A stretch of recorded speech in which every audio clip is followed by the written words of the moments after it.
Trump, however, is the truth. We know that he's going to lie, that he's going to be completely divorced from reality in terms of what he describes. That State of the Union speech is going to be a farce. I think it's going to be a MAGA pep rally. We can make sure the American people understand that this man is not keeping the promises that have a real impact in their lives.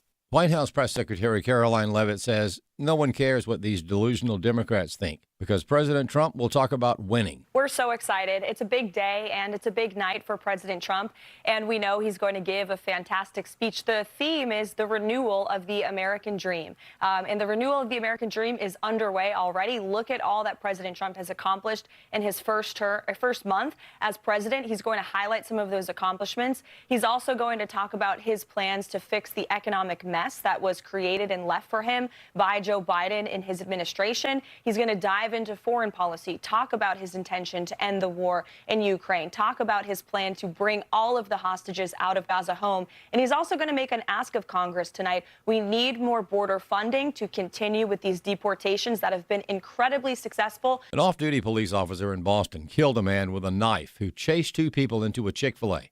Steve Jordahl reports the Boston mayor and police commissioner were quick to offer condolences to the family of the suspect. A knife-wielding man chased two people into a Chick-fil-A in downtown Boston Saturday night. An as-of-yet unnamed off-duty police officer drew his weapon, announced that he was a policeman, and told the suspect to drop the knife. He refused and was shot. He died a short while later at the hospital. Boston Mayor Michelle Wu and Police Commissioner Michael Cox called a press conference where Wu said this. My condolences and all of our thoughts are with the family of the individual whose life has been lost. The same sentiment was later echoed by Cox, prompting social media outrage. Randy Sutton of the Wounded Blue says the liberal leadership of Boston's first instinct was to show concern for the criminal. As opposed to talking about A, the victims, and B, the bravery and the courage of an off-duty police officer who probably saved two people, at least lives, or from being seriously injured. He says in a normal environment, the offense by the mayor and police boss would be demoralizing to the rank and file in the police force. Boston is not a normal environment. If I'm a police officer in Boston, I'm already pretty used to the uselessness of the mayor and the city council and their lack of compassion and empathy. But while Boston may not be normal, it's not uncommon. This is all part of the liberal nonsense that continues to plague many cities that are unfortunately run by Democrats. I'm Steve Jordahl. For American Family News, I'm Rusty P. The feature-length documentary Culture Warrior, Don Wildman and the Battle for Decency, premiering November 11th, chronicles the life and ministry of Don Wildman. It takes you through the founding of the National Federation for Decency, what has become AFA.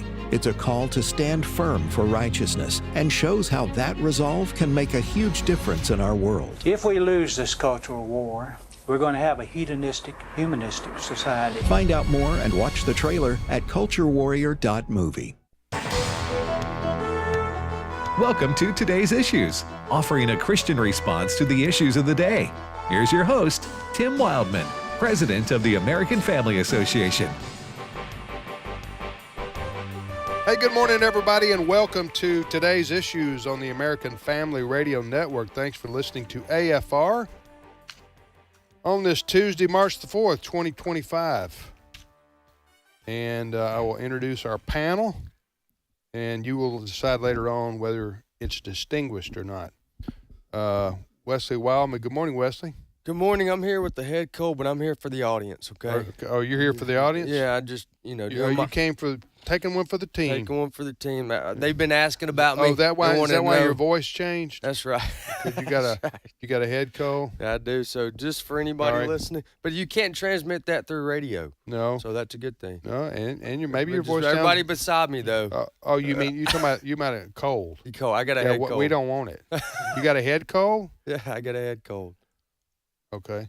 Is it like you can't? You're just finding out about this on live radio. But you're saying you can't. Well, it doesn't matter because I've been kind of feeling. have my own issues.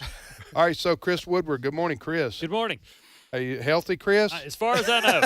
Okay, Until well, after good. the show. That makes two of Check us. in tomorrow to That find makes out. two of us for now.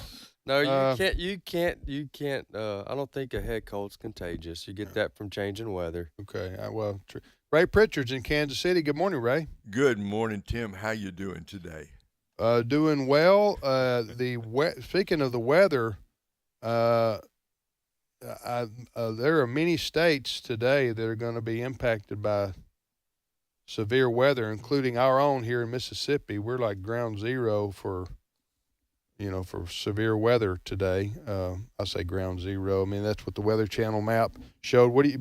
Let me tell you what we got going. What y'all got going on there? This is weird. At the moment, it is 55 degrees and light rain, and we are under a blizzard warning. A warning? What? That's right. 55 degrees, and we're under a blizzard warning. Okay, I understand what you would do in a tornado warning. What do you do in a blizzard warning? What do you do different? You mean how much snow are you talking about here? Well, it's the same system. It's the top end of the same system that's coming in through Louisiana and Mississippi. Oh. Yeah. Right now, we got warm weather and light rain. We're about to get terrible thunderstorms. They say we may get a tornado or two, and we're going to get a couple of inches of snow and high winds around 65 to 70 miles an hour overnight. So. Oh my goodness! I know it's a little. I don't know what's going on. I don't know. The Chiefs lose the Super Bowl and the world falls apart up there for you guys. All of a sudden, we're getting Philadelphia's weather here I know. in Kansas City. You get more Philadelphia. We here in the Tupelo area are going to experience 30 to 40 mile an hour winds this afternoon, but not 70. Good night, like what you guys are going to get. But what I'm describing is going to go from Louisiana. It's starting now, I guess, in Texas, Arkansas, Mississippi, Tennessee, and all throughout the South today. And I don't know whether it's going to be tornadic activity or not. Yeah, I mean, there's a chance for it. The further south you go from Tupelo, we're in the northeast corner of the state. The further south you go, the worse it's supposed to be. And that's not good news for the people at Mardi Gras, because right now Fox Weather is talking to a reporter who was live at Mardi Gras. So there are people literally on the street as a really bad storm may be heading their way at some point later this evening.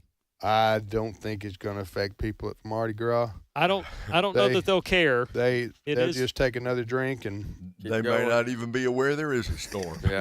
Move on down the street. I'm giving this up for Ash Wednesday. I'm going to have a good time now. Yeah. So anyway, we hope and pray that the weather doesn't kill anybody today, but it is going to be dangerous from where Ray lives, probably all across the eastern part of the United States. But if you're a big fan of soup and grilled cheeses, you're about to get snowed in. Yeah, you're going to get snowed in, and that's going to be your meal. Well, the thing about what you're dealing with there, Ray, is what you guys and then the Midwest will be dealing with is when you're talking blizzard conditions, you're talking about blinding snow, right? Right. Okay. Right. So you can't get out and drive somewhere. And they basically said expect major power outages tonight because of the wind going to knock down the power lines and the ice. Now, on your list, Ray, I'm going to get around to it. When I ask you about it from time to time, I say, do you have a generator? Going to get around to it. Okay, that's what I wanted to hear it again. Going to get around to it. Going to get around to it. Going to get around to it. Going to get around to it. My dad when I told my dad that one time, he went and got me around to it. Have you ever got one of those? I've seen that. Yeah, I've seen them. Yeah. He handed it to me. Around to it. Yeah. Here, son. Here's your around. You say you're going to get around to it. Here it is. I got you one. I got you one. I got you around to it. All right, lot to talk about today. In Washington, D.C. this evening, the President of the United States, Donald Trump, will be addressing a joint session of Congress, normally called the State of the Union. Yes. But, Chris, we don't call it that when a president is newly installed. Yeah, it's the weirdest thing. It is a State of the Union, but we're not calling it the State of the Union because generally when it's a new president, the first one is a joint session of Congress. Okay. So it's but that's the official It's not called State of the Union. Correct. It is the joint session of Congress. So that's tonight. Mhm. President Trump will be speaking. Now, Nancy Pelosi won't. She's a member of Congress, but she won't be sitting behind him. Yes. So there's going to be. She's not going to be there to tear up the speech. New era. We'll see whether or not Mike Johnson. I don't think Mike visibly Johnson's looks going to tear up. stunned. No, I don't think that's going And I don't think Jeffries. What's his name? Hakeem Jeffries. Hakeem, yeah. Hakeem. Now, people are going to be watching Democrats because there's been all kinds of speculative stories on what Democrats may do because oftentimes during a speech, the cameras cut away to members in the audience. There have been stories from a number of news outlets and citizen journalists, keyboard warriors on X, formerly known as Twitter, that are saying all kinds of things, including Democrats may invite some of these fired federal workers to be their special guests with them during the crowd. Some people were pushing last night for Democrats to wear the same colors as the Ukrainian flag because that is supposed to be one of the many issues President Trump is going to talk about. We also can tell you that he will touch on things like illegal immigration and efforts to curb that with ICE. The economy will be an issue because he and Republicans want to get tax cuts done and do some other things in the way of ushering in what Trump promised would be the new golden era of America. Well, listen, I don't know what the Democrats will do tonight, how they will react. Republicans in the past, they've sometimes been disrespectful of the rare occasion. So that does happen, but I think by and large the members of Congress, be they Democrat or Republican, are civil. Are civil and can behave themselves. And I don't want to see, Ray, our Congress devolve into what they have in the British Parliament, where the shouting and the pandemonium and everything. They just shout at each other and curse, and I mean it's a free for all. It's a free for all. It's venting. I don't, they're used to that, I guess. I don't particularly care for it myself. If I'm going to be there to disagree with whatever the well, you should probably save that for another day. This is his moment. I would just sit there. Update. Yeah. I would just sit there. I wouldn't applaud. I wouldn't stand if I disagreed with whatever it was he was saying. But anyway, so it'd be President Trump speaking to the joint. So, is there a particular timeline here? If you're wanting to tune in, are we expecting? Yeah, what time's it come on? I'm looking here. My screen went dark. It is coming on this evening in prime time. 8 o'clock Central. Believe so.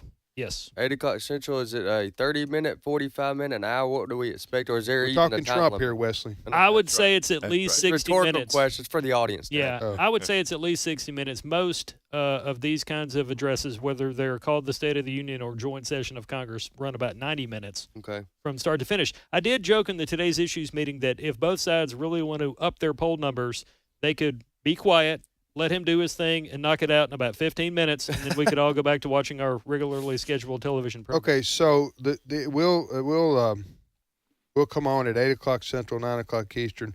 Personally, I think they should bump that up an hour, Ray. Yeah. Don't you? It's a little bit late on the East Coast. Means it's not even going to start on the East Coast until what? That'd be 9 p.m. Bedtime.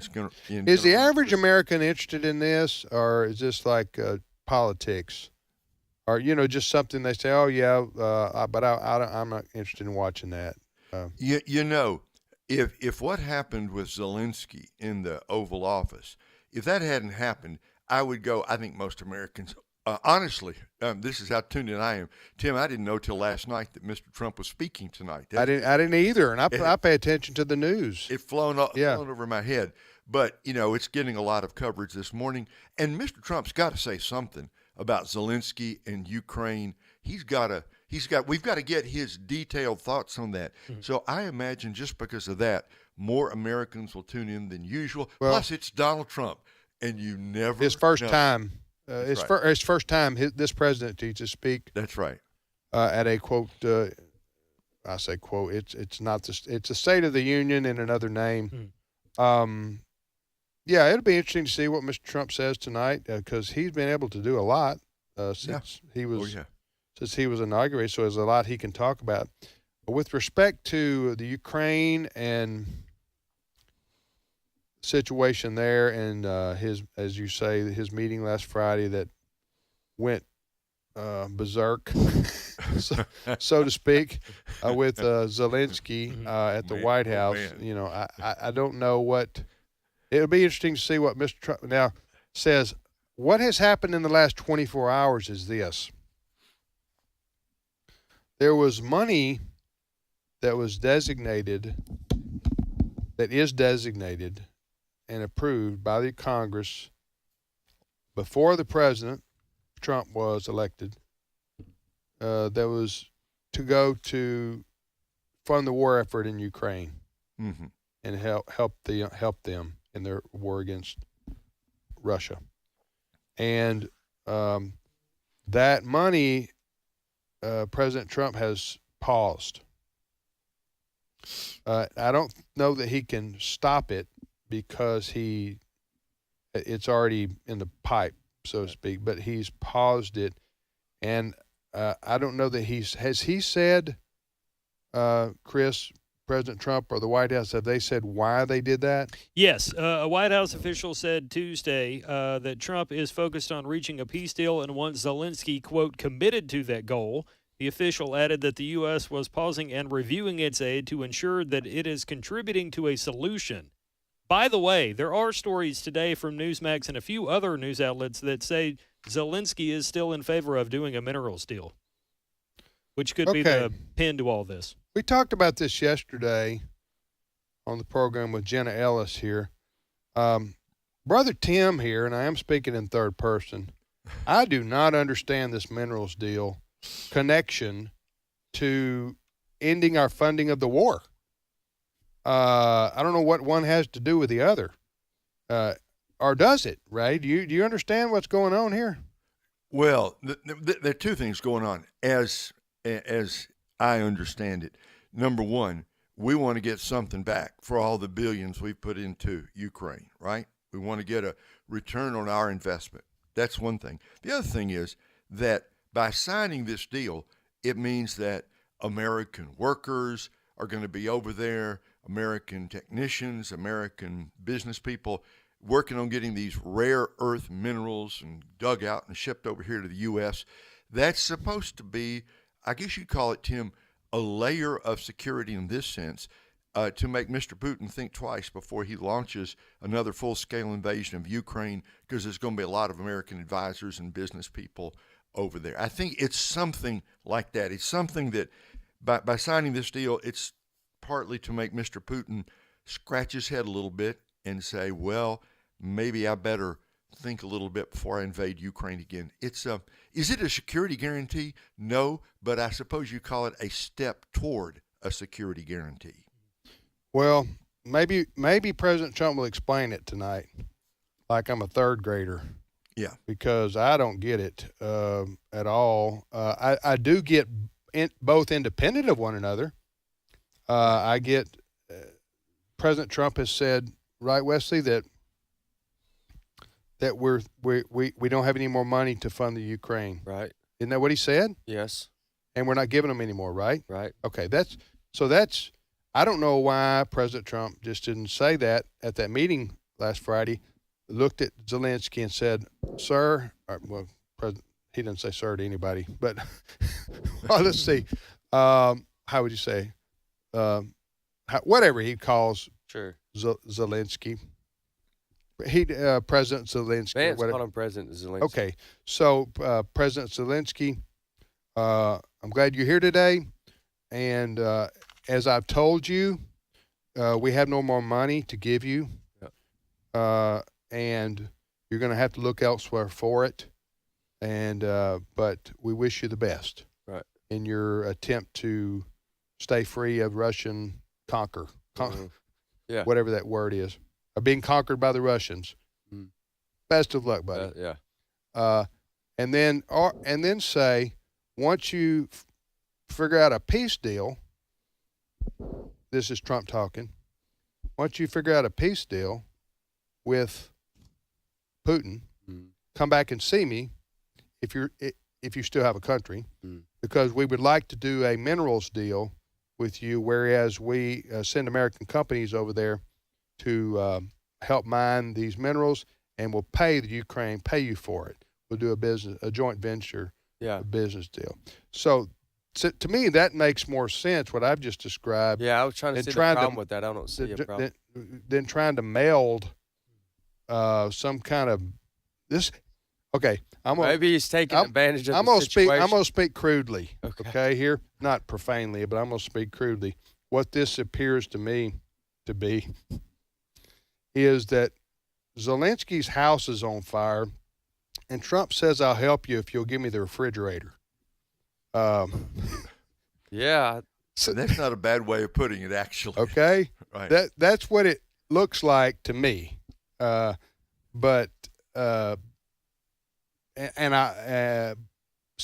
I just think they're two independent issues. I think if Trump wants to initiate a business deal with Ukraine, that's great, because we do need those minerals that he's talking about. And so Trump's looking out for our country. Sure. But the idea that you're going to, when you start using the word security in return for a business deal of minerals, I infer from that security from who?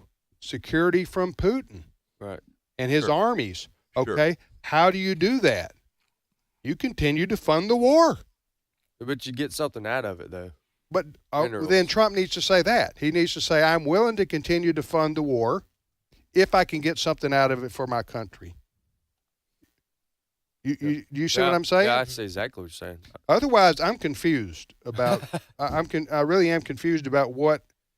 I'm sure President Trump's not confused, and I'm sure he will explain it tonight what he's talking about exactly. Otherwise, I just don't know where these two things merge.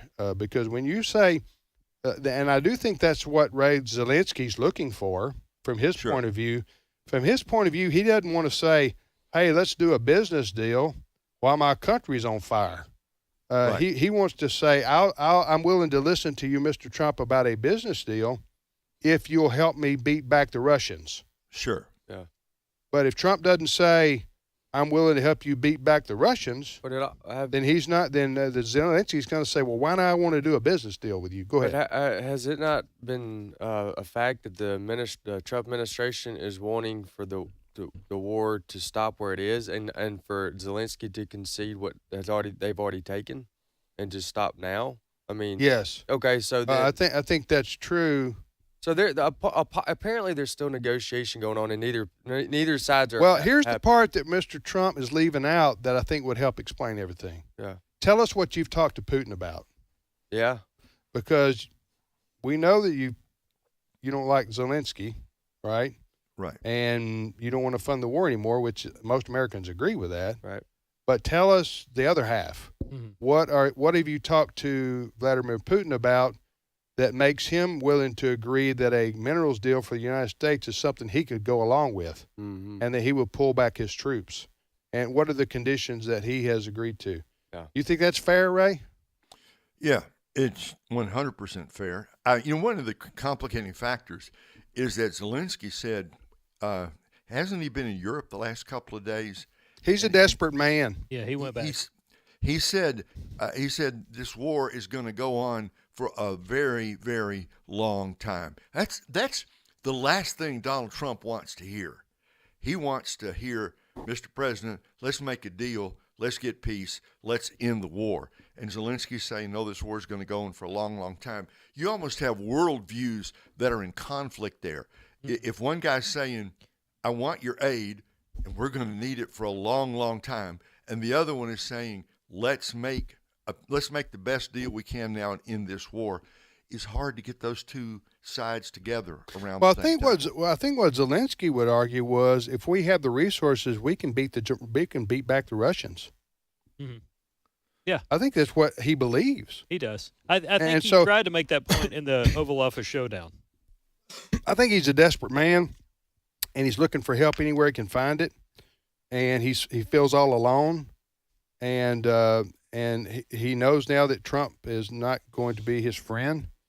And again, I'm not faulting Mr. Trump on telling him no, because Mr. Trump was voted on not getting us involved anymore in wars. right? That's one of the big issues. Am I right? Yeah, he said he was going to bring it into. Okay, this is not anything new for Trump's position. So I think what Zelensky's thinking is, I got to move on.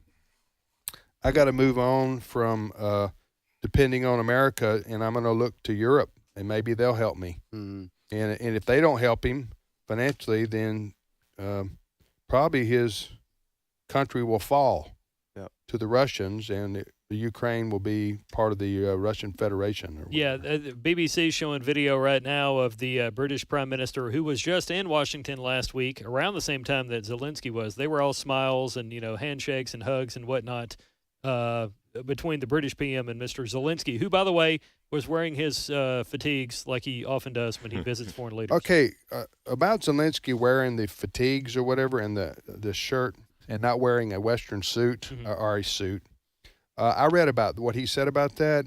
He said, I don't mean any disrespect. He said, but I'm identifying in solidarity with my soldiers.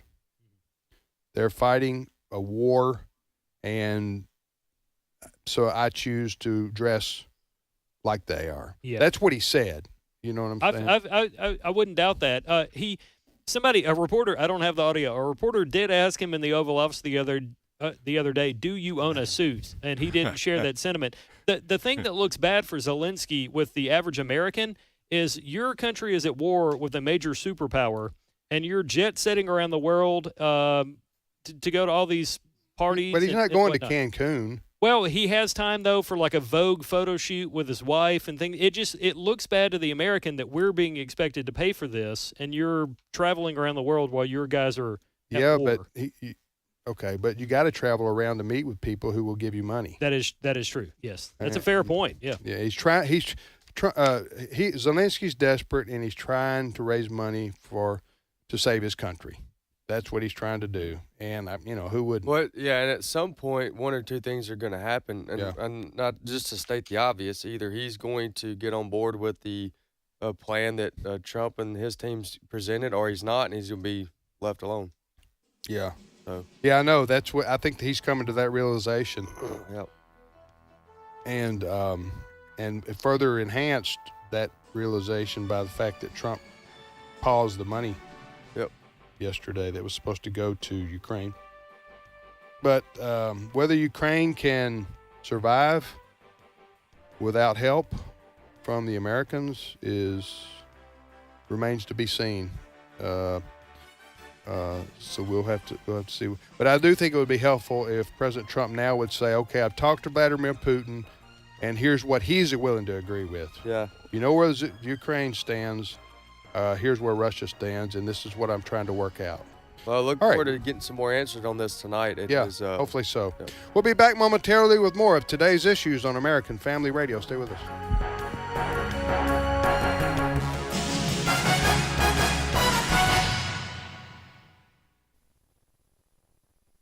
It's my turn. Here is your host for My Turn, Don Wildman. Do not neglect to do good and to share what you have. Those are words from the book of Hebrews. One day, 3-year-old Amanda Smith got to visit a local fair in London. She had a really great time. She enjoyed herself so much. The only thing she regretted was that her baby brother, Georgie, wasn't with her at the fair. And after thinking it over for some time and remembering how much the fair meant to her, she decided she wanted Georgie to go. So she took Georgie and set out for the fair. Several hours later, the two were found a half a mile away, cold and hungry, but unhurt. You know, it's a tender story if you will but think about it. A little child found something she liked. She found something worth sharing, and she wanted to share it with her little brother. Because she loved him, she wanted Georgie to have a chance at something which had meant so much to her. And she was determined to make sure that he had a chance to do exactly that. Followers of the Nazarene are like little 3-year-old Amanda. They have found something that means so much to them that they want to share it with those they love. And in order to share it with others, they're willing to sacrifice. Of course, they learned this desire from the one who gave it to them. He was so excited about the good news that he had to share it with those around him. Even when faced with danger and threat of life, he did not cease from sharing what great things he had found with those who were near him. Suppose for a moment that a doctor, having searched for many years for a cure for cancer, suddenly found that cure. Don't you think he would be so excited that he'd want to share that discovery with everyone in the world, and especially with those who have cancer? Think of how much joy and happiness and pleasure it would give that doctor to see cancer patients cured of their illness because of the cure he had found. That, too, is the feeling of those who have discovered the healing power of the carpenter of Galilee. They have found a cure for the cancer of sin, selfishness and prejudice and hatred and littleness, and all the other things that keep men and women from living the abundant life. The followers of the way have found something which gives their life meaning and purpose and hope. Why shouldn't they want to share it with those who are still searching? Amanda found something that meant so much to her that she wanted to share it with a loved one, Georgie. Any doctor who discovers a cure for cancer and doesn't share it with the world would be called a fool. It's just natural, then, that those who have found the way wish to share it with others. To share our best with another is one of life's greatest privileges. This has been My Turn with Don Wildman, a production of the American Family Association. One thing I ask from the Lord, this only do I seek, that I may dwell in the house of the Lord all the days of my life, to gaze on the beauty of the Lord and to seek him in his temple. Psalm 27:4. American Family Radio. This is today's issues. Email your comments to comments@afr.net. Past broadcasts of today's issues are available for listening and viewing in the archive at afr.net. Now, back to more of today's issues.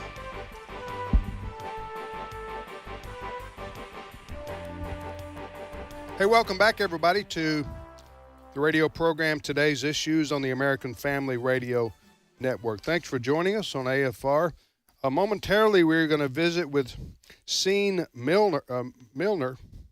He's the president of the Baptist Children's Village in the state of Mississippi and has a fascinating personal testimony of having grown up in the Baptist Children's Village himself, and now he is the president of the ministry. It's a great story of God's grace and power in somebody's life. But before we do, Fred, you stepped into the studio to say there is breaking international news? Absolutely. This has to do with Ukraine. Back several hours ago, President Trump announced he was pausing all military aid to Ukraine. This in the wake of what happened. Everybody knows what happened last Friday at that Oval Office meeting. All right. Ukrainian President Volodymyr Zelensky has just issued this statement. He said the Oval Office blow-up with U.S. President Donald Trump was, quote, regrettable, and that it is time to make things right. He says our meeting in Washington, I'm quoting here from Zelensky, our meeting in Washington at the White House on Friday did not go the way it was supposed to be. It is regrettable that it happened this way. It is time to make things right. We would like future cooperation and communication to be constructive. He said Ukraine is ready to sign a deal on its rare earth minerals that was sought by the Trump administration. Regarding the agreement on minerals and security, Ukraine is ready to sign it in any time and in any convenient format. We see this agreement as a step toward greater security and solid security guarantees, and I truly hope it will work effectively, end quote. Wow. Yes. That's big, big news. So 180. Yeah. 180 degrees from last Friday. Yep. We will. This is the speechwriters for tonight are Ray. They got the white ink out and the red markers going. That's right. Okay, cross out that paragraph. Cross out that. Better reword this really fast. So you think it's safe just to let Trump wing it? Ray? No. Okay. Don't let him No. wing it tonight. Go ahead and go write the speech out. Well, let's put it this way. They can write the speech. Mr. Trump's going to say whatever he's going to say anyway, right? But on that address, though, he typically sticks with the script. Trump, because, I mean, he does have great speech writers. But it is going to be interesting to see what he says tonight in light of this. He may just be brief about it and just say, well, we've just learned the good news, and we'll have more details in the coming days. Yeah. He might say something like that. It's the art of the deal.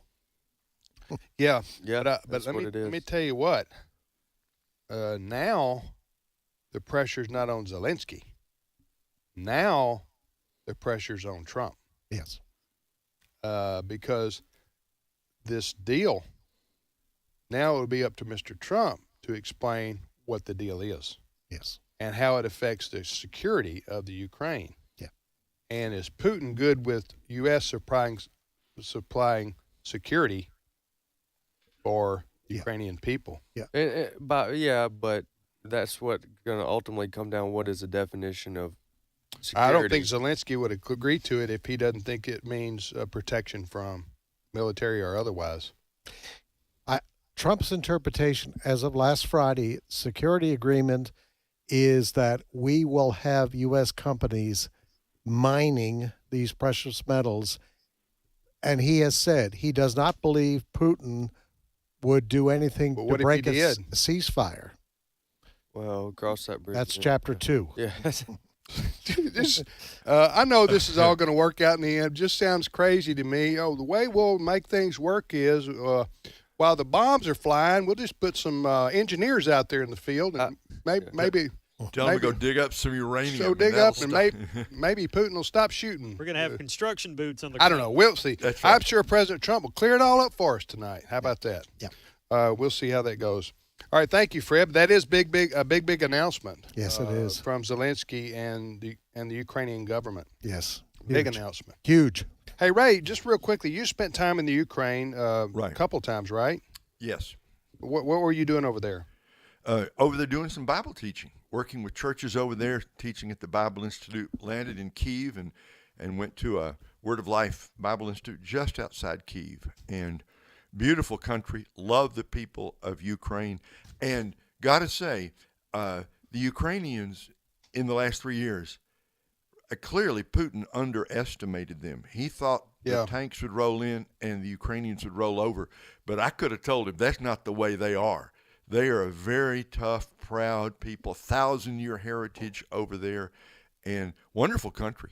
Beautiful. Well, and a lot of Americans have adopted children from the Ukraine. Yes. Over the last 25, 30 years, right? Yes. And they call Ukraine the breadbasket of Europe, and there are all these minerals there. Right. I think this, I'm not going to call this a victory for Mr. Trump, but this is almost the inevitable next step after can we call it the debacle? Is that okay? What happened last Friday in the Oval Office? Nobody wanted that to happen, but this is almost the necessary next step. Cooler heads prevail. Yeah. Somebody talk to somebody, and Mr. Zelensky's going to come back and make the deal. It's all good. Yeah, you know what I mentioned? I mentioned Monday, and I really believe this, that it hurts Zelensky that English is not his primary language. Yes. Because if you watch him talk, he knows just enough English to be able to speak where we can understand what he's talking about. Sure. But he has to think and process almost everything he's saying, and he's inarticulate at times. And he got into an unnecessary argument and spat with Trump and Vance the other day that he didn't need to, and now he did an apology, basically. Yeah. Saying I shouldn't have done that, and we want the deal that President Trump has offered us. But as I said, most world leaders use interpreters. China, Russia, they use interpreters on something serious matters. But Zelensky does know English, and he does speak English, but he can use words that make it awkward to understand what he's talking about exactly. Like, for instance, the other day he goes, Trump's talking to him, and Trump's scolding him, like, don't tell us how we're going to feel. And don't you tell us. We're going to feel good. Don't you tell us. And Zelensky's over there going, God bless, God bless, God bless, God bless, God bless. And you're going like, what does this mean, you know? So anyway, the whole world hopes and prays that this is going to be the first step in a peace agreement that will stop the killing in the Ukraine. All right, you're listening to Today's Issues. We had a guest this morning at our staff devotion, Steen Milner. Steen is from the Jackson, Mississippi area where he resides. Well, he is the president of the Baptist Children's Village. Good morning.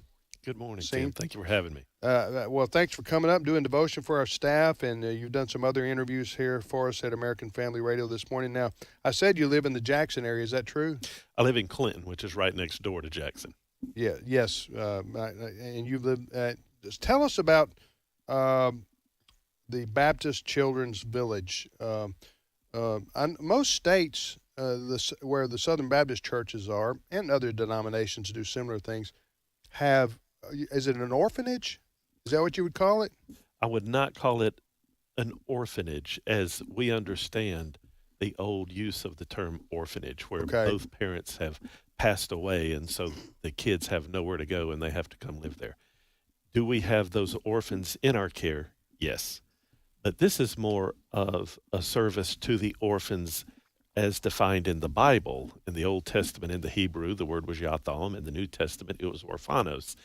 Those words never meant that both parents had passed. Those words mean that the child is left without a protector, without a comforter, without someone to pass on an identity, without someone to train them.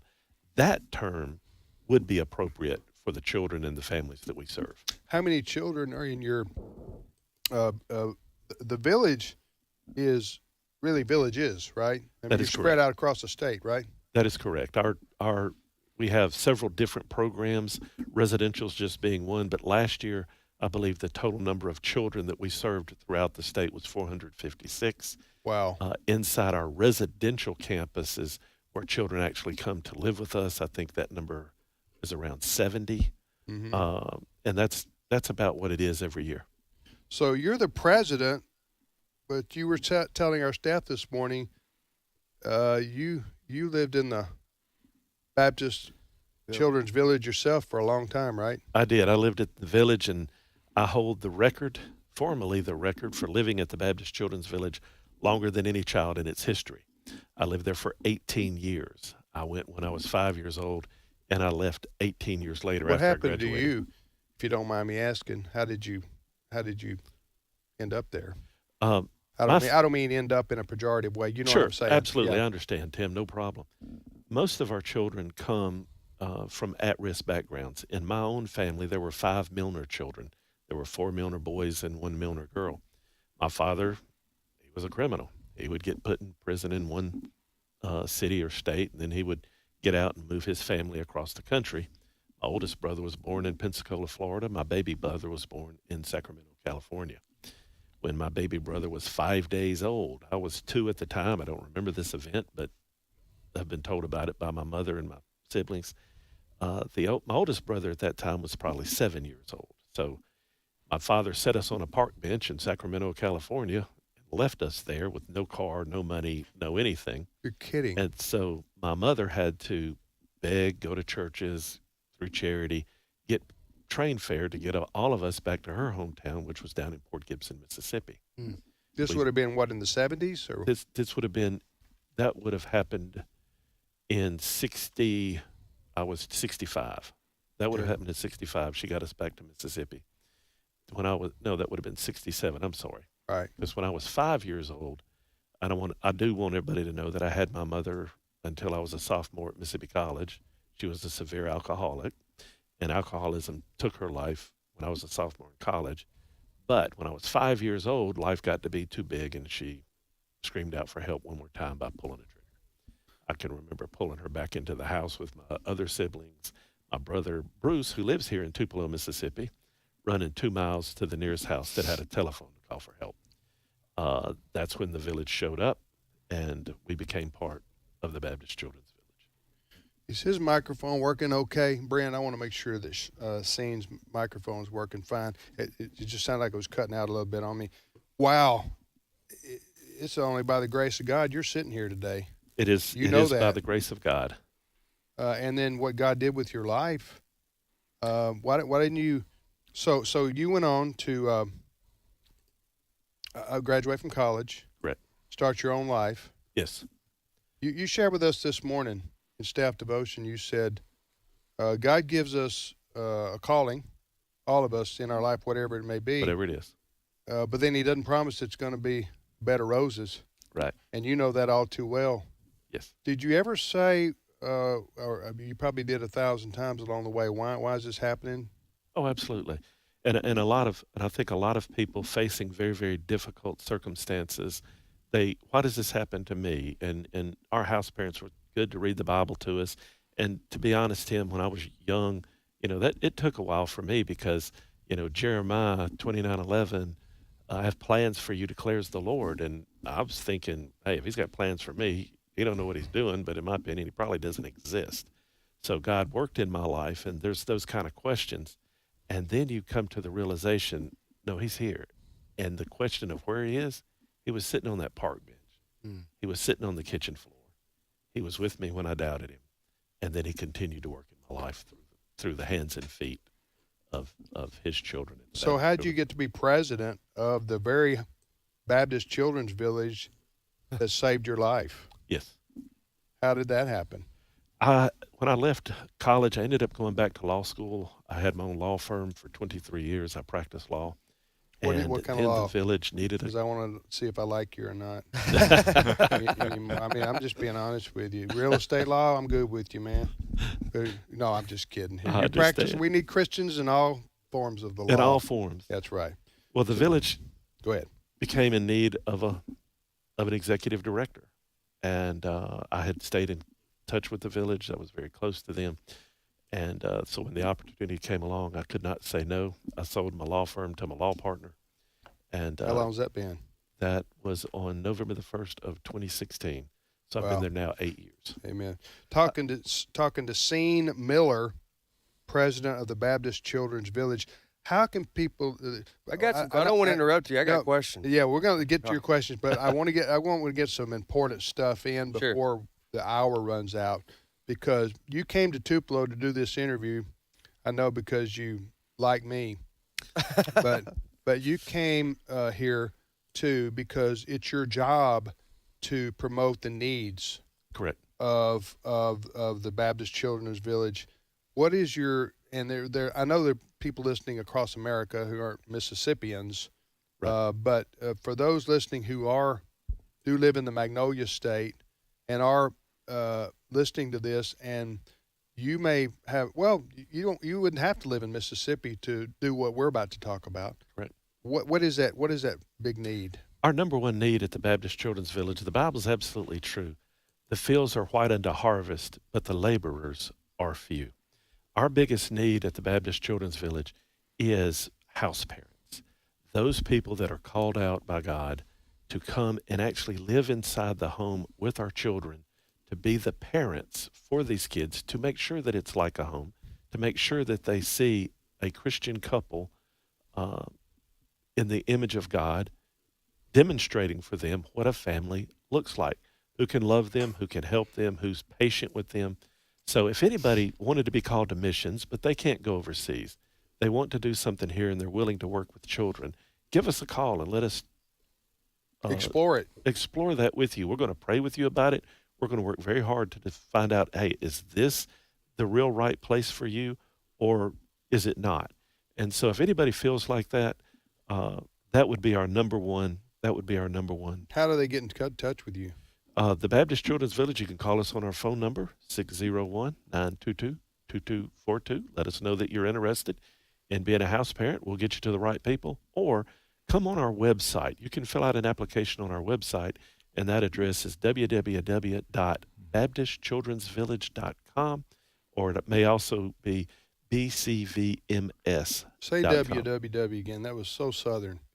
www.bcvms.com. All right. So is this similar to foster care, or is it? What's the difference? Very good question. We call it foster care on steroids. Okay. And here's why.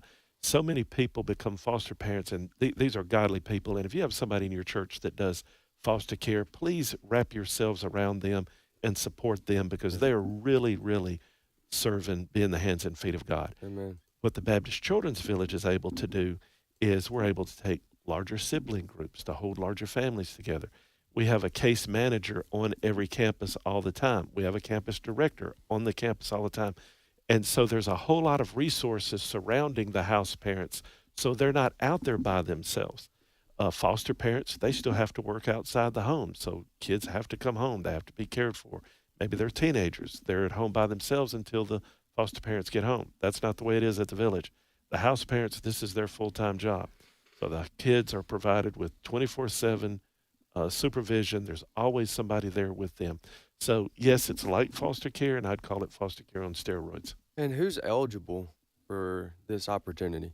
The children, we have so many different ministries, but I'm going to deal with the residential ministry first. We accept children from 1 year old all the way to as long as they haven't graduated from high school or turned 18. Now, having said that, one of the newest ministries we're going to kick off after the school lets out this year is our independent living program. And that is for kids who are aging past 18, or maybe, everybody knows that an 18-year-old is the smartest person on the planet, right? And so they all leave when they're 18. Well, they get out there and then they learn reality. Right. This is a way for them to get back in. We can help get them through college, get them job training, get them vocational train. So that's. You also mentioned another important thing you wanted to stress, and that was the people who want to make financial donations can get a credit, right? Yes.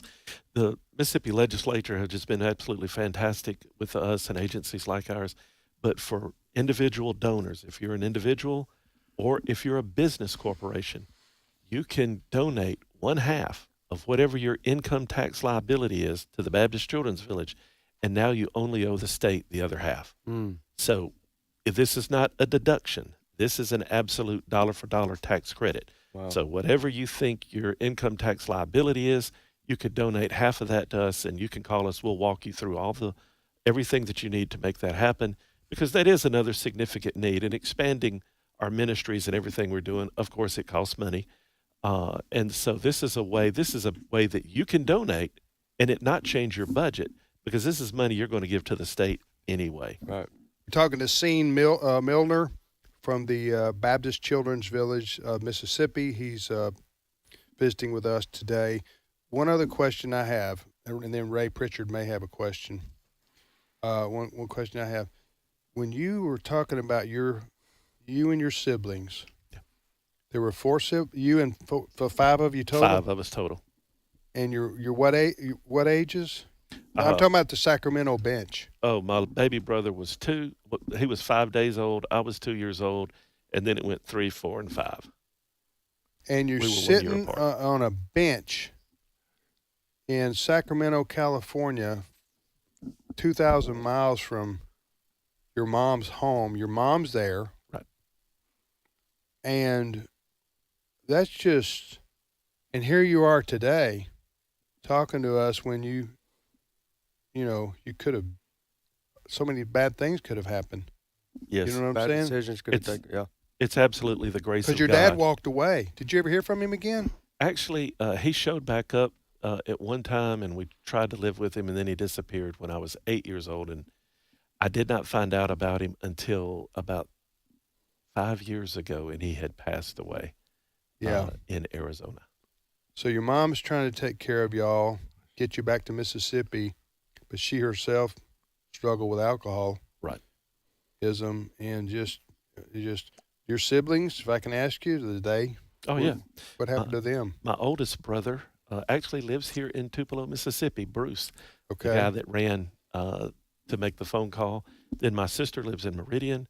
My brother under her just retired from a insurance company. He was a claims adjuster his whole time. Actually went to college on a football scholarship at MC. Then it was me, and then it was my baby brother James. And my baby brother James was shot and killed at a very young age. Gotcha. Well, what a remarkable story. Somebody needs to make a movie about y'all's life. That's just a Christian movie. Yeah, to glorify God for what He's brought you through. So, obviously, Ray may have a question. Yeah, go ahead, Ray. Ray. You know, I don't have a question, Scene, but I just want to say thank you for sharing Amen. because we cover so many of the problems of this world, politics and all the rest, and we forget sometimes to lose sight, or maybe it's just easy to think that politics is what this world is all about, but you've reminded us it's the power of God. It's the gospel Amen. of Jesus Christ that God is in the redeeming and reclaiming business. And would you share for our listeners one more time your website? Because I want to encourage all of our listeners to go to your website and check out this wonderful ministry. So share that with us if you would. Absolutely. It's www.baptistchildrensvillage.com or www.bcvms.com. Wesley? Can't say it any more southern than that. No, I think people in Michigan right now are going, what letter was he using right there? What letter? Somebody's going to have to interpret that. Well, for me. we're going to post it on our Facebook Yeah, page. I got it on there for you. I posted that as well as your bio page and the child tax credit or the tax credit information mentioned there. Thank you. It's on our page. All right. Well, Scene, thanks for stopping by and visiting with us, sharing with our staff and sharing with our listeners. This incredible story, and you know, God brought you full circle. Well, huh? I was received much grace through people who Amen. God worked through with their hands and their feet. And hey, thank y'all for having us. Yeah. This is just absolutely fantastic for us. We'll try to We make get this, that a lot. But, you know, wait, We'll try to remember to have them on maybe another time, once a year or Yeah. something. Yeah. That's good. Yeah, we will love to. ask our listeners to pray for your work because, and my friend Brother Tim Lampley's here. Yes. From he's one of the campus. He and his wife Lisa are campus directors at Water Valley, Mississippi. That is correct. And I know you have others who lead the homes at the villages, and that's a calling that I greatly admire because I don't think I could do it. What you guys do, it's just such a ministry, and it's just such a life impacting thing that you're doing. God bless you. Thank y'all very much. All God right, bless y'all. that music means we are out of time for this hour, and we will return momentarily with more of today's issues on the American Family Radio Network. By the way, if you live in the South, you better batten down the hatches, because never mind the South. You live in Kansas City. Yeah. Better go get their think milk and bread. You better move.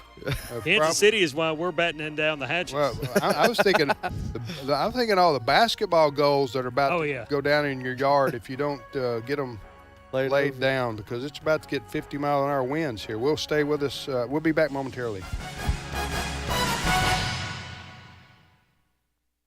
The views and opinions expressed in this broadcast may not necessarily reflect those of the American Family Association or American Family Radio. Faith, family, freedom. American Family Radio. If God could speak, what would he say? The Bible subjects itself to historical verification. He says, we saw this. We go to the Bible wanting to hear what the living God has to say to us. When God speaks, what does he say? The God who speaks. Visit stream.afa.net. This is American Family Radio, a listener-supported ministry of the American Family Association.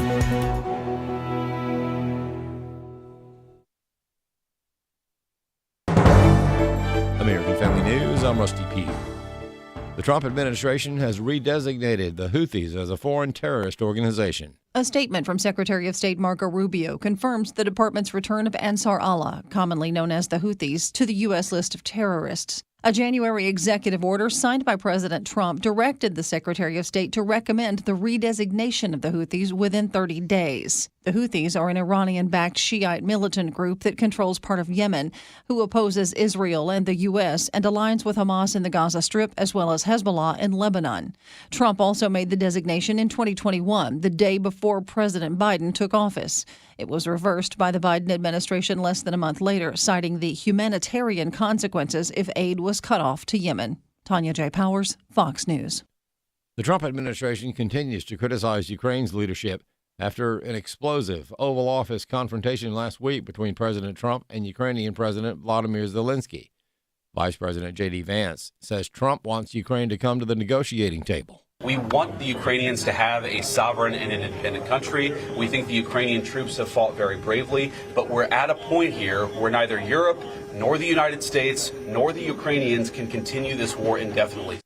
President Trump preparing to give a joint address to Congress later tonight as some Democrats plan to boycott the event. Alina Habba, counselor to the president, says they are very excited about what the president will be talking about during his speech and had a simple message to the administration's critics. To the hecklers and to the people that refuse to stand up and clap for America, not just Donald Trump, shame on you. We know you're coming, but America's polls and what they're saying about President Trump right now and his crazy numbers and on how much approval he has, I mean, it's an all-time high, so it speaks for itself. White House Press Secretary Caroline Leavitt has a message for Democrats. President Trump won, and he's still winning. We're so excited. It's a big day and it's a big night for President Trump, and we know he's going to give a fantastic speech. The theme is the renewal of the American dream, and the renewal of the American dream is underway already. Look at all that President Trump has accomplished in his first month as president. He's going to highlight some of those accomplishments. He's also going to talk about his plans to fix the economic mess that was created and left for him by Joe Biden in his administration. He's going to dive into foreign policy, talk about his intention to end the war in Ukraine. Michigan Congresswoman Lisa McClain says the president is working at an unprecedented pace, and his address will help deliver a message to the rest of the world. Thanks to President Trump's, America is strong again. Terrorists are actually on notice. Our enemies and adversaries actually fear and respect us again. A federal judge has again temporarily blocked President Trump's executive order involving the gender manipulation and mutilation of minors, but not everyone believes it will stand. The executive order from President Trump says it is the policy of the U.S. that it will not fund, sponsor, promote, assist, or support the so-called transition of a child from one sex to another, and it will rigorously enforce all laws that prohibit or limit these destructive and life-altering procedures. U.S. District Judge Lauren King says you can't do that, but Dr. Brick Lance of the Christian Medical and Dental Associations begs to differ. The federal government certainly has a license to make regulations. Now, the federal government is in charge of the Department of Health and Human Services, and they're in charge of the FDA. News outlets such as Associated Press often report that young people who persistently identify as a gender that differs from their sex assigned at birth, a condition called gender dysphoria, are far more likely to suffer from severe depression and to kill themselves if they do not receive treatment that can include puberty blockers, hormones, and even surgery. Dr. Lance says that has been completely debunked. In fact, there are some newer studies that say the suicide rate may be even higher for those that go through gender dysphoric treatment, or what I would call a distortion, as opposed to, again, allowing nature to take its course and getting good mental health treatment. I'm Chris Woodward. More news available online at afn.net and download the AFN mobile app. I'm Rusty Pugh. If we lose this cultural war, we're going to have a hedonistic, humanistic society. Discover the story of the culture warrior Don Wildman and how he went head-to-head with Hollywood, Playboy, the homosexual agenda, and the Disney empire. The movement Don started paved the way for Christians to boldly stand for truth and righteousness in a hostile culture. Watch Culture Warrior today for free. Visit culturewarrior.movie. Today's Issues continues on AFR with your host, Tim Wildman, president of the American Family Association.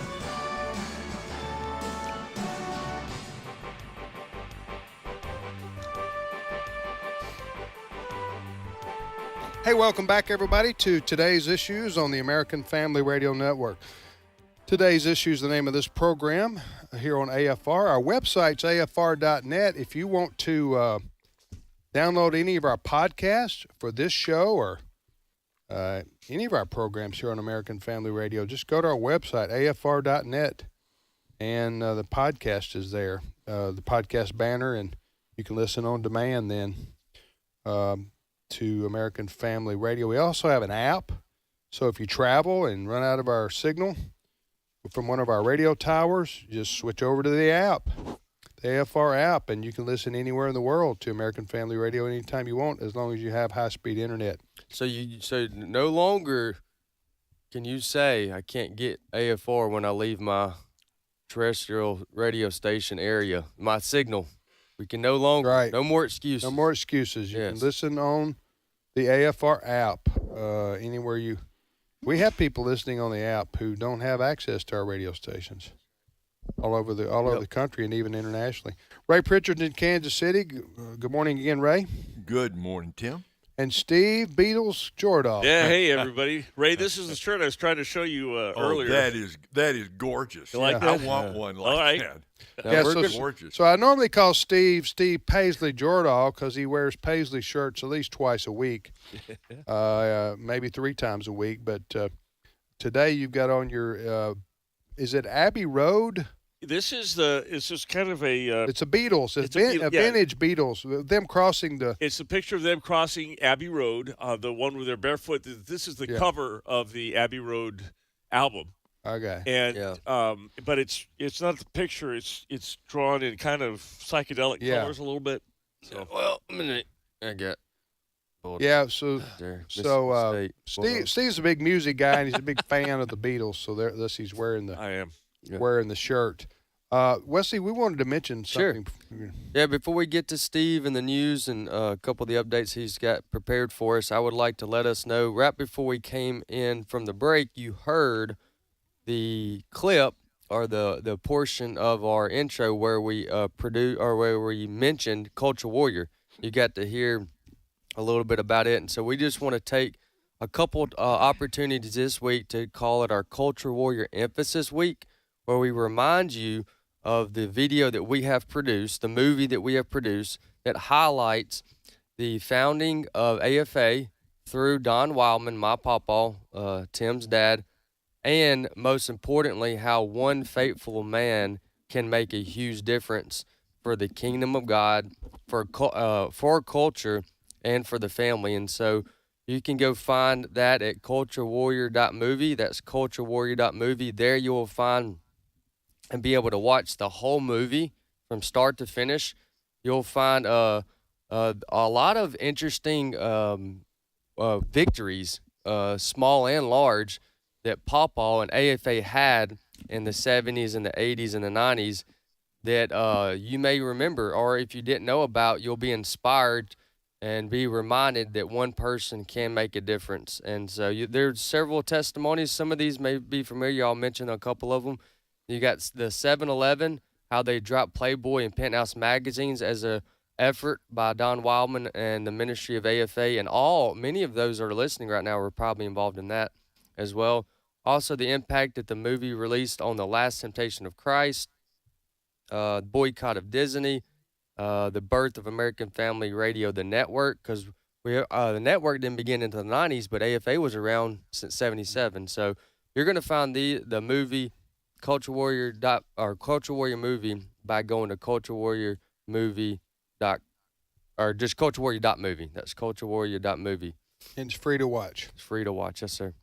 All right, Steve, what's your first story? All right. The fallout continues from the, shall we call it the rumble in the Oval? To take a Ali fight kind of a different direction. But so this is fascinating to me. I'm going to play you some audio of Senator Dick Durbin of Illinois. He's standing on the streets in Chicago. Behind him are a mass of protesters. Flags, Palestinian flags, Ukrainian flags and everybody. And he is saying that the grassroots have come out and they are opposing Trump. They are all for Ukraine and they want to, Trump was terrible in the meeting. But here's the thing. The first thing you'll hear him say, in just 4 hours, thousands of people gathered.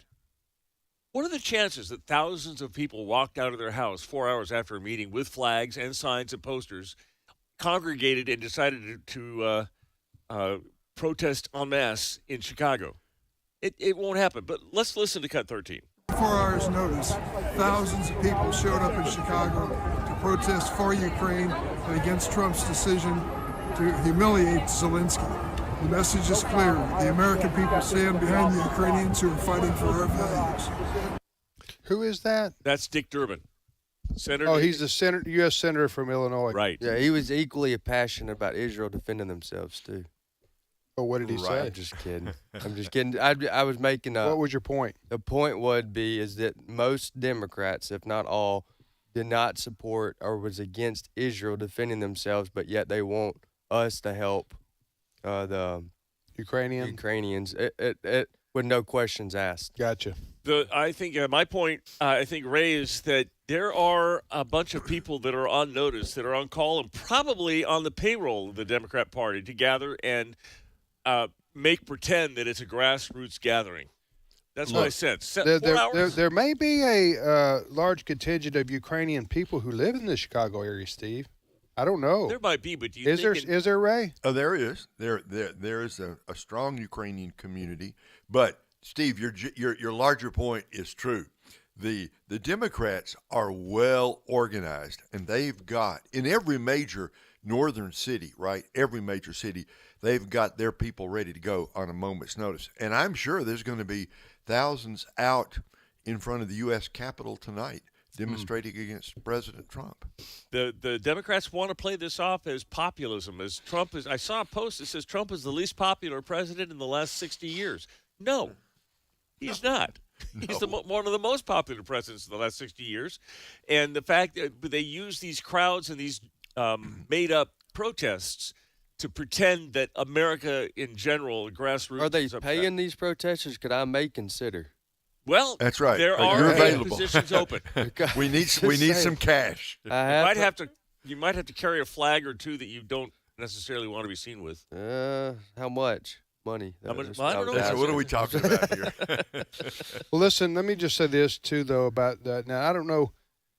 Ray would know more about the ethnic demographics of the greater Chicago area, but I know in like Boston and across Chicago, there are a lot of Eastern Europeans, right? Absolutely. And Eastern Europeans are very skeptical of the Russians, and as they should be.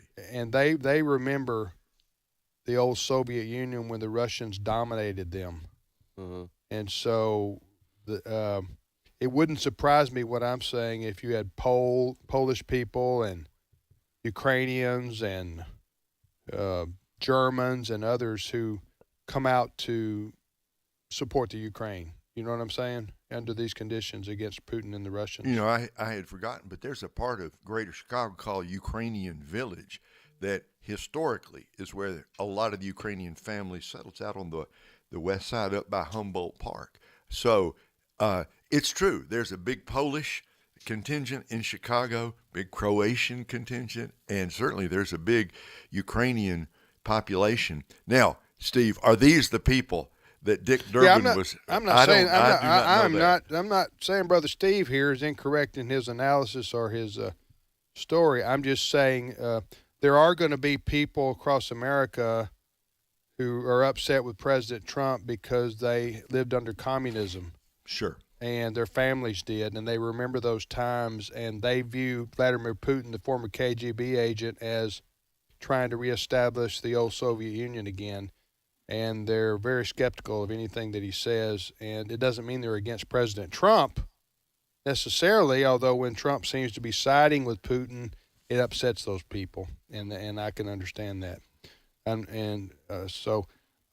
But President Trump, he has to look at it from an American president perspective. He can't necessarily look at it from a Russian or Ukrainian perspective, first and foremost. You're listening to Today's Issues on the American Family Radio Network. Steve, let's reiterate or repeat the breaking story that Fred brought to us last half hour. Do you know about this, or were you too busy? I was kind of prepping. Give me a headline. Ukraine, Zelensky. Oh. AFN, yeah.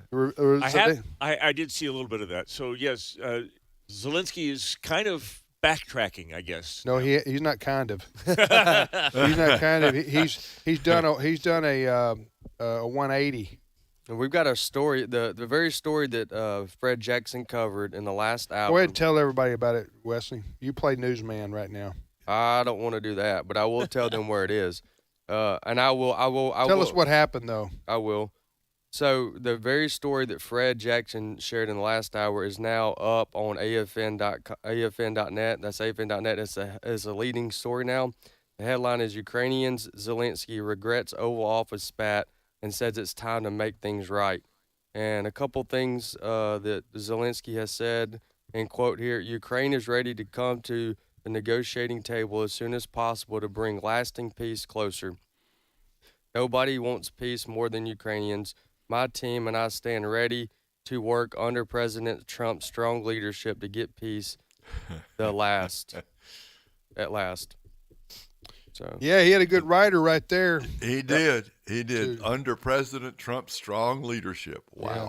And that's just a little bit there, takeaway, so you can find the rest and you can read the rest. Look, we don't want to give it all away. They have to go. Right. Our team at AFN has done a hard work. Right. So go read it yourself. So go read it yourself at our news service, which is what? AFN.net. American stands for American Family News. AFN.net. Leading story. And of course, the president will speak to the country and the world tonight in a joint session of Congress. It's not called the State of the Union. It is normally, but in the year like this, where a new president is in, right? It's called something Address else. to the joint sessions of Congress. A joint session of Congress. And I would imagine this will probably be. Oh, that'll be probably right off the bat. Yes, it will. It will, and it is. We do have the story up at our website at afn.net for sure. Hey, was that a good? Hold on, was that a good? Yeah, you did pretty good. Okay, thank you. Yeah, you're hired. Yeah. Keep your day job, but you did okay as a newsman right there. All right. Yeah. Go ahead. All right. Did you guys talk about the transgender bill in Congress? No, sir. Well, let's do that. Senate Democrats voted unanimously to block a Republican bill that would have prohibited boys from playing in girls' sports and being in girls' spaces. So it tells you where the Democrats are standing. They haven't learned their lesson from the election, and they are still in favor of boys in girls' sports. I just saw a video of a recent basketball game where a boy was playing in the girls' league, and 3 injuries to girls on the opposite team at this one game, and they had to quit the game, and the team with the injured players had to lose the game by forfeit. Because now, is this a new story? Could we have heard about this in months past? I cannot tell you when this was. It just popped up on my feed, but it might have been from a while ago. All right, I'm going to use a word my mama didn't like me using right here. Okay, you got the hold on. We got. You ready? You ready for this? She didn't like me using this word. Almost under any conditions. But is she listening? The Democrats. Well, I'm 61. It doesn't matter. She's still your mom. That's right. Yeah, well, I know that, but anyway, I don't think I'm going to be cut out of the inheritance or anything like that over it, but such that it is. But I'll just say this. The Democrats are stupid on this issue. I'm not saying they're stupid. To their demise. Yeah, they're stupid. This is a settled issue among the vast majority of American people. Yeah. And this showed up in the election results. This was an issue that and what do they call it? The poll where you walk away, the exit polling. Exit polling. This was the numbers are not there. Most Democrats don't believe that boys should be playing in girls' sports and have access to their showers and changing rooms. It's we want to keep girls' sports and girls' showers and dressing rooms separate from boys, and that's not transphobic. Transphobic, and if it is, I don't care, because it's the right thing to do. The vast majority of Americans realize this, and yet here we go with the Democrats, like somebody standing against a brick wall, banging their head like an idiot, saying, I'm going to stick with this, even if it costs me my head. Yeah, and, just from a political standpoint, you don't have to change your conviction, but politically speaking, you do have to change your priorities. And they can. I'm not expecting them from just a sheer political standpoint to say, well, we're now for men and male and female, separate. But at the same time, I do expect you would expect reasonably from a political standpoint for them just to table this for now and move on to something. But what they've done here, Steve, you said the Republicans in Washington introduced federal legislation to separate boys and girls sports, and the Democrats said, no, we want to protect boys playing girls sports. That's what they did. Okay, well, that's what I call stupid. 51 to 45. The bill was called the Protection of Women and Girls Sports Act. State of Washington, right? No, Washington, D.C. State of Washington, Federal. D.C. Federal. It's the Democrats in Washington, D.C. Yeah. And what they've done here is that's in the Senate, so they're trying to block the Republicans and President Trump with a veto. With a filibuster. Yeah. What they call it. Well, they had to. The vote needed more than 60 votes, 60 plus. It didn't get that. So right now, the Republicans are going to have to figure out a way to get it passed. The basketball game I was talking about was from 2024. Yeah. The point stands. That point, yeah, and the one I was thinking about was way further back than that. So that's a new one to what I was aware of. So yeah, that's actually happening. Next story, Steve. All right. There are a record number of Americans that are applying for British citizenship. On the occasion, they say. Are you? I'm not. Okay. Well, you got your Beatles shirt on. That's why I do, but I'd be terrible with a British accent. Okay. So they say on the occasion of Donald Trump being elected president, the number of people who are applying for British citizenship rose last year 26% more than in 2023. 6,100 U.S. citizens want to renounce their citizenship here and be a citizen. Well, this of Great happened Britain. since it's happened. What now? Is this related to the election? Yes. Because the election happened in November. Right. So the applications have. This is wonderful news. This is great news. Because, good news Friday, even though it's Tuesday. I hope Whoopi Goldberg will be one of them. Yep. And Ray, I just hope these people who vowed to leave the country for both times Trump was elected and then they never did. Right. It's about time, right? This is called self-deporting Democrats. Yeah, so they want to go to Great Britain, huh? That's a better place to. Well, Great Britain is very socialist. They got the not only the National Health Service, which is their socialized medicine, but they are having a huge problem with immigration right now. Yeah. And Muslims, in fact, I was seeing something the other day. The mayor of London, the mayor of like 4 or 5 other major cities. London, Stan, you mean? Yeah, in Great Britain are Muslim. I saw that. And they're saying it's a Muslim takeover without bloodshed. It's a peaceful takeover. It's just take a little bit of time, but that's going on all over Europe. By 20, I saw a poll, or I saw a survey that by 2030 or 2034, I can't remember, that they would be predominantly Muslim.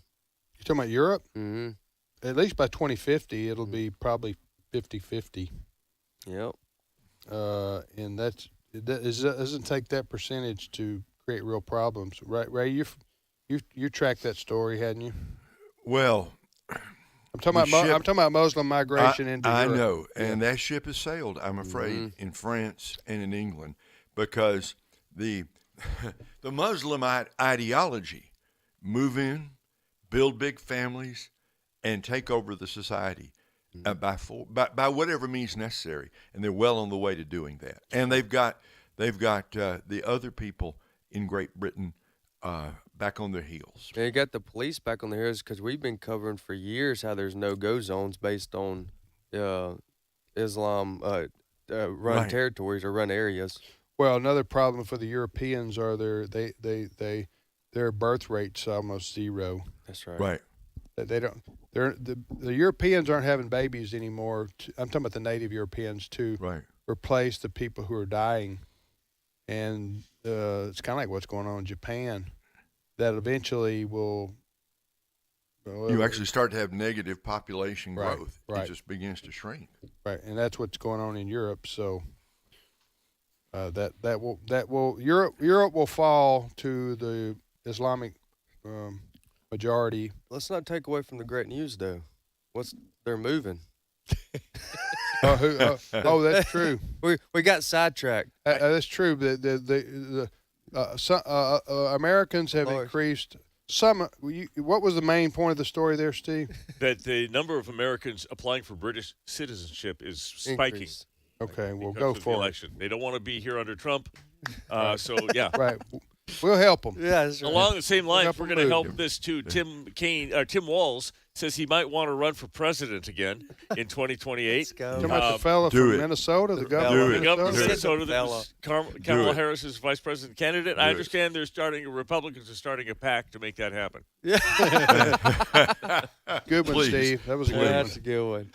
The first part was true, though. No, right? yeah, the first part is okay, true. the first part. The part where he said, now, did he say that or the Democrats? Okay. He said it. He said it. Look, I've never had ambition to be president or vice president, and I was honored to be asked. I feel if I can serve, I will. And if nationally people are like, dude, we tried you and look how that worked out, I'm good with that too. But I think I could offer something. Okay. What is it exactly? Oh, he stopped there. Huh? I'm sure he stopped there. He didn't elaborate. I mean, who are the Dems going to run in 28? That's a No, long that's time the from fun now. part. Yeah, I don't know. They don't have a deep bench, I'll tell you that. No. Yeah, you got to get somebody that's under 80. Yeah. Yeah, they're just for sure. They're in a sad way right now. All right, next story. Breaking news here from our friends at the Babylon Bee, so you know this is trustworthy news. Donald Trump has ordered Volodymyr Zelensky be sent to bed without a supper and to think about what he's done. Well, he already has. And he evidently, that's what happened. He thought about it and came back to the table. They're behind. Yeah.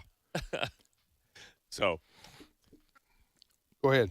All right, we got another one. You got a 1 minute, Steve. All right, let's talk for a minute about Gaza.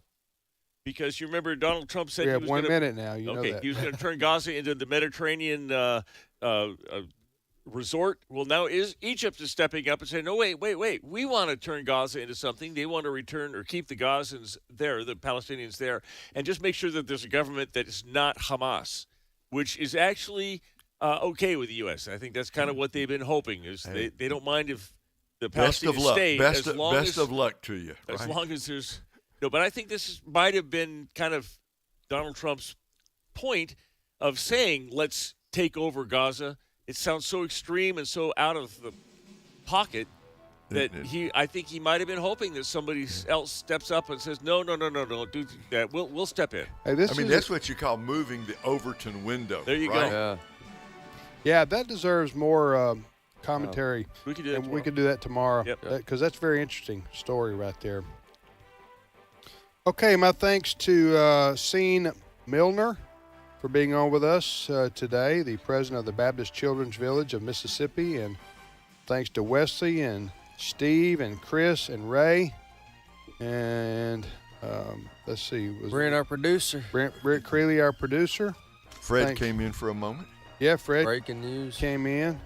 Appreciate Fred telling us what was happening, and we will see you tomorrow, folks. Keep listening to AFR.